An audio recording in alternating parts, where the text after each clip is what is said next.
Alright everyone, we start off today talking about the January 6th lie that won't die, which is the idea that there was an insurrection. There wasn't. That Trump caused it. He didn't. There was a riot, certainly. There was violence, most of which was perpetrated by the DC police that day. One of the most notable deaths, and the only shooting death, was an unarmed young white lady with a MAGA hat on getting killed while unarmed by a DC police officer. The left finds this acceptable, cheers it on, and then, take a knee for them and stuff. It's the one police-involved shooting of an unarmed individual that never led to any protests. Here's the problem. There's a reason why they're preemptively smearing Ashley Babbitt as of yesterday with the, some people are going to do the Remember Ashley Babbitt thing, but let's take a look at her troubled past, and it's like, oh, she posted MAGA memes. She posted about how she didn't want to wear a mask. She was a very troubled person, ergo it's okay that she's dead, is the insinuation. That's number one. Number two, when we look at the investigation into Trump's culpability specifically, the Trump derangement sufferers, they're not going to get what they want out of that committee. What they're going to get, because the House is run by Democrats, is that the Democrats will come out, because they run the committee, and say, well, we think Trump was culpable. The Senate's not going to take anything up. DOJ is not going to take anything up. FBI is not going to take anything up. Nobody's going to take anything up because there's no criminal case there. The fact is that if someone misconstrues your words and does something wrong, in order to prosecute the person whose words ostensibly caused the problem, the crime, the violence, whatever, you have to show that there's a reasonable link between the two things such that a regular, sane individual would have construed it as you attempting to command them to do something. So, for instance, if I make a video and I say, ha ha ha, break-ins are pretty cool, and someone goes out and then breaks into someone's house, I'm not culpable for that. It's a joke. It would be construed by the average person as a hyperbolic statement. It would not be construed as them as a veiled reference to go and break into someone's home. The problem is that you've got that thinly veiled reference thing ingrained at every possible level of these proceedings. It's basically, well, Trump knew what he was doing. Now, he didn't explicitly say anything illegal, but he knew that it was likely to be misinterpreted. Oh my God, Ivanka told him several times to stop it and to stop the violence, and he didn't do anything. Oh my God, he didn't act for 5 minutes, ergo he's responsible. They'll all fall through.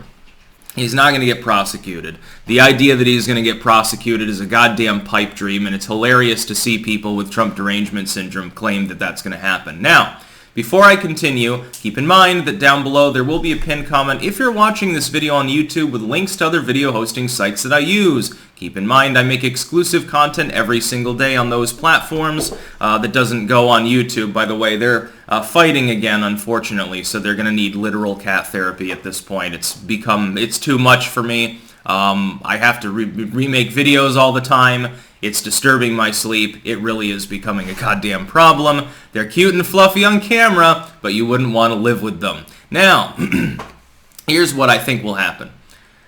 The January 6th committee is lock, stock, and barrel partisan. It's not serving an actual investigatory function. They're not interested in looking into, for example, the fact that there were feds at the Capitol on January 6th, whipping people into a frenzy. That there were feds ingrained with the handful of people that actually attempted an organized movement into the Capitol. Most of the other people were just sort of along for the ride. This points to a glaring fact that everyone in the legacy media seems to overlook, because they still have the pipe dream that Trump's going to go to jail. We're going to drag that evil orange buffoon into a jail cell, kicking and screaming and pooping his pants, and all that other, sadomasochistic horse shit that they engage in on behalf of their stupid audience of neoliberals that have bizarre sexual fantasies. That's the truth. What it points to is that they have no reason to believe that their investigatory findings, if you can call it an investigation at all in the most loose sense, will lead to anything criminal. Because the problem is, if you were to get an actual investigation, it wasn't just a House panel issuing half-assed subpoenas that it can't really enforce, dragging people in front of them for political reasons, like banning a House function that is entirely partisan, and we know it is. The fact is this. It's red meat to the liberal base, but they don't expect there to be criminal proceedings. Why? Because then there'd be cross-examination and the whole thing would fall apart completely. If, by some virtue of miracle, they were to get an actual criminal probe going, that probe would find what the FBI found. They've already gone through the evidence. That is that for 90% of the people that were there, for the vast majority, there were no plans to enter the Capitol in the first place, and certainly there was no plan for insurrection. It's been cast off. The first level of problem is that this was cast off as a largely organized push, a largely organized event in which people whipped up into a frenzy by evil Trump planned to enter the Capitol building, kill off or take the government hostage or something, and stage a coup. But the FBI, which is partisan at this point too, and certainly no friend to Trump's policies, he was at odds in some cases with the FBI. Keep in mind the Russian hit job story. Remember when they said the Russians are hiring terrorists to kill U.S. troops? That was concocted explicitly by the CIA. The CIA and FBI at this point have become nothing more than tools of the establishment and really should be abolished altogether. They're completely useless and beginning to meddle in the democratic process. If we want to truly save democracy, we need to start axing some of these alphabet soup agencies and some government powers. They found, the FBI, that there was no such organization. A sliver of the people there were even organized at all. Most of the people didn't know each other, they hadn't talked to each other. They were just Trump fans. There was a riot that started, and they entered the Capitol, but they had never actually planned to do so. Still, most of these people face misdemeanors. I know they're being tortured in solitary confinement still almost a year later, which is constitutionally also going to be a problem. That's going to be another big thing that I'll talk about in a moment. There was no plans. Secondly, if there was no plan to enter the Capitol, how can you construe it, and this is the most damning piece of evidence against the committee's apparent pre-findings, which are a foregone conclusion. They'll find that Trump caused an insurrection and is evil. If the people didn't plan to enter the Capitol, as the FBI, which is much more intelligent at the very least in an academic sense than any House member, found, then how can you say that they were whipped up into a frenzy by Trump? What frenzy? It's as he explicitly stated, go march on the Capitol. Don't go inside, don't hurt people, don't throw firebombs, don't bring pickup trucks full of weapons that glow in the dark, hint, hint, because half of those people were fucking feds or Fed adjacent. He didn't say any of those things. He said, have a march to the Capitol. Well, if I were to tell my fans, for example, let's say that there's a Styx-Hexen rally in Rutland, and I say we're going to march on the courthouse. We're going to march to the courthouse. That doesn't mean I'm telling you to go in the courthouse. I'm not telling you to attack the guards. I'm not telling you to harass the judge. I'm not telling you to attack bystanders. I'm not telling you to egg the cars. I'm not telling you to scream obscenities at the cops. What have I explicitly told you? What would be interpreted by the average individual as the likely result of my statement? You walk to the courthouse. Everything else is indeterminate. There is no legal recourse, as far as I can see, under any state or federal or fucking international norm, any law anywhere, that would prosecute Donald Trump for what he said, let alone the fact that no former president has gotten prosecuted in that manner.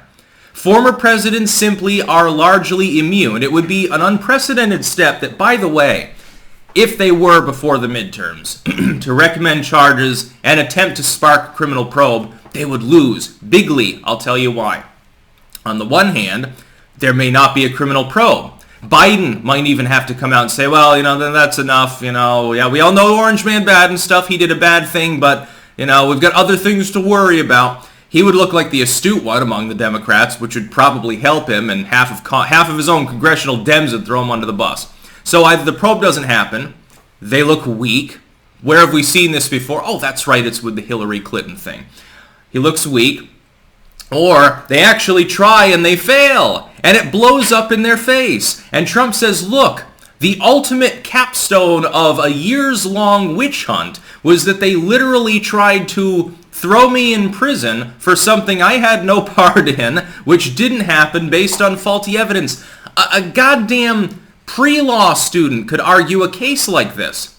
It's cut and fucking dry. Because the intent of the people is already known. And for the vast majority of those people, there was no intent to enter the Capitol, so the entire argument is completely imploded. This is going to leave them with blue balls one way or the other. 99% chance that nothing happens.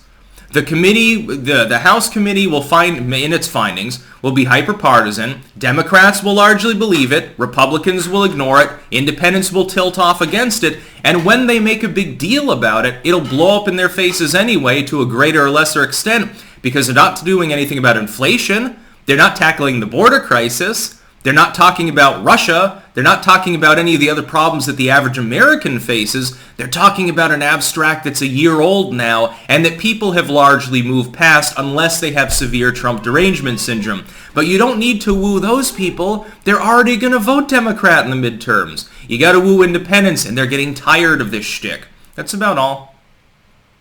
Peace out.